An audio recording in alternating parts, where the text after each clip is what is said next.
Guys SSC ने अभी कुछ घंटों पहले ही एसएससी एमटीएस 2025 के आंसर की रिलीज़ की है। और मेरा बिल्कुल भी मन नहीं हो रहा था कि मैं आंसर की चेक करूं और मेरे जो एक्सपेक्ट कर रहा था स्कोर उसको कंपेयर करूं कि मेरा एक्चुअल जो रो मार्क्स क्या बन रहा है। तो बट मन नहीं माना। उस टाइम पे मैंने चेक किया बट एसएससी की साइट खुल नहीं रही थी और वो जस्ट लोड हुए जा रहा था। तो मैंने फिर डिसाइड करा कि खाना खाने के बाद आराम से करेंगे। सो अभी कुछ 1 घंटे पहले ही मैंने अपना जो आंसर की है वो चेक करी और जो एक्सपेक्ट किया था उतने तो नहीं आ रहे भैया। उससे तो मैंने एक्सपेक्ट किया था कि इतने मेरे गलत जाएंगे, उसमें एक और ऐड हो चुका है। तो ऐसा ही होता है, अपन एक्सपेक्ट कुछ कर रहे होते हैं और रियल में कुछ और होता है। आपने भी कुछ और एक्सपेक्ट किया होगा और रियल कुछ और आ रहे होंगे। कमेंट में ज़रूर बताना। बात करें मेरे एसएससी एमटीएस 2025 के स्कोर कार्ड की, तो मैथ्स और रीजनिंग तो सब कर लेते हैं, उसको तो छोड़ो। बट अब आते हैं सेकेंड सेक्शन में जिसमें जीएस और इंग्लिश होता है। तो जीएस में जैसा मैंने पिछली वीडियो में बताया था कि मैंने जीएस में 16 अटैम्प्ट करे थे और वो 16 के 16 सही हैं और ऑफिशियल आंसर की में भी वो 16 के 16 करेक्ट बताए हुए हैं। तो ये था मेरा जीएस का। बट जीएस में मैं एक और क्वेश्चन अटैम्प्ट कर रहा था। मेरा इंस्टिंक्ट अंदर से यूँ बोल रहा था कि भाई इसका आंसर यही है। बट मैंने फिर उसको टिक नहीं किया क्योंकि पहले मैं दिमाग में लेके चल रहा था कि मुझे कम अटैम्प्ट करना है बट एक्यूरेसी मेरी अच्छी होनी चाहिए। तो उसके चक्कर में मैंने अटैम्प्ट नहीं करा। बट मुझे करना चाहिए था। एसएससी इज़ टोटली अलग बेस। तुम्हारे क्वेश्चन, तुम्हारे सिर्फ में तुम्हारे देखे हुए क्वेश्चंस आ गए और तुम्हारे इंस्टिंक्ट कभी सही साथ दे गया तो एसएससी एमटीएस तुम्हारा ही खेल है, तुम जीत गए उसमें। बट कभी नहीं दिया तो again you have to prepare. So ये था जीके। इंग्लिश में टोटली हक दिया मैं मैंने इंग्लिश में इतना एक्सपेक्ट नहीं करा था कि मेरे इतने क्वेश्चंस गलत जाएंगे। मैं एक्सपेक्ट कर रहा था around 3 questions, 2 to 3 questions hardly. उसमें भी ऐसा था कि शायद गलत हो जाएंगे। बट उसमें मेरी भी गलती नहीं है और बाकी बच्चों की भी नहीं गलती है क्योंकि आखिरी आखिरी में बच्चों को पता चल रहा था कि एक्टिव पैसिव्स आ रहे हैं, पीक्यूआरएस आ रहे हैं, क्लोज टेस्ट की जगह पैसेज आ रहे हैं।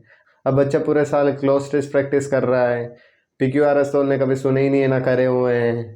और एक्टिव पैसिव्स तो नॉर्मली सुन रखे हैं बट प्रैक्टिस उतना नहीं हो पाया। तो मेरी सिर्फ थी, उससे पहले मैंने ये तो पता लग गया था कि जो एक्टिव पैसिव और ये हो रहे हैं। मेरी शिफ्ट थी 10 तारीख को, थर्ड शिफ्ट थी। तो उसमें उस तक तो इतना टाइम था कि पता लग गया था कि ऐसे क्वेश्चंस आ रहे हैं। बट वो प्रैक्टिस नहीं हो पाई एक्टिव पैसिव की। मेरे शिफ्ट में अराउंड 5 एक्टिव पैसिव आए थे जिसमें से मेरे 2 गलत गए और पीक्यूआरएस 2 आए थे और दोनों ही गलत गए। एक तो मेरे को ईजी लग रहा था और मैंने वो सही भी किया था और मैं सोच रहा था कि ये तो सही जाएगा बट वो भी गलत चले गया।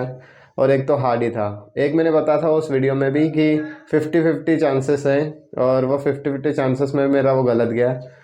ऐसा ही होता है। मेरा मॉक में भी मैं जितने भी क्वेश्चंस मैंने अटेम्प्ट किए उसमें 50-50 वाले में अधिकतर मेरे गलत ही जाते हैं। मैंने कभी 50 क्वेश्चंस करे हैं ना, 50-50 चांसेस वाले, तो 40 तो गलत ही जाएंगे, ऐसा मेरा लक है। बट कोई ना, इंग्लिश को मैंने वैसे ही थोड़ा इग्नोर करके चला था कि इंग्लिश इज़ वेरी डूएबल और उसमें ही हक दिया। और जीके जीएस अच्छा पढ़ा था और उसमें मैं सेटिस्फाइड भी हूँ मेरा अटैम्प्ट से और मेरे स्कोर से। बट इंग्लिश को कभी अच्छे से और अटैम्प्ट कर पाता और कभी सही जाता तो चांसेस थे। बाय द वे मेरा फर्स्ट अटैम्प्ट था। अब 26 में इंग्लिश को और अच्छा करेंगे और अच्छे मार्क्स एक्सपेक्ट करेंगे कि आए। अब वो अपने हाथों में तो नहीं है, अपने हाथों में सिर्फ पढ़ाई करना। तो 26 के लिए लग जाओ। जिनको लग रहा है कि हम बॉर्डर पे हैं या नेग्लिजिबल चांसेस है, वो तो लग ही जाओ। उसके अलावा यदि आपने चैनल को सब्सक्राइब नहीं करा है then make sure to subscribe it, क्योंकि आने वाले वीडियोस में मैं मेरा जीके का क्या सोर्स था, इंग्लिश में कहाँ से पढ़ा था और क्या सोर्स था मेरा, वो शेयर करने वाला हूँ। तो 26 का आपका जो स्कोर वो इम्प्रूव हो सकता है। और ये थी आज की वीडियो। और आप भी अपना ज़रूर रो स्कोर बताएं कमेंट में और ये ज़रूर लिखना कि आप क्या एक्सपेक्ट कर रहे थे और कितना रो बन रहा है। इससे ये पता चलेगा कि आपकी एनालिसिस कैसी है। 26 में ये बहुत काम आएगा आपके रो मार्क्स को प्रेडिक्ट करने में। मेरे जो एनालिसिस की थी कि मेरे अराउंड 105 बन रहे थे, आंसर की से पहले। बट एक और गलत हो गया तो अराउंड 101 बन रहे हैं और मैं हूँ यूआर कैटेगरी से। तो मेरे को नहीं लगता कि मेरे कुछ होगा सिलेक्शन, क्योंकि ये जो शिफ्ट थी ये easy to moderate to easy shift थी और आपको पता ही इतना तो जाएगा नहीं यूआर के लिए स्पेशली। सो मैंने तो उम्मीद छोड़ ही दी। अब देखते हैं 26 में अच्छे से प्रिपेयर करेंगे। तो ये थी आज की वीडियो, मिलते हैं अगली वीडियो में।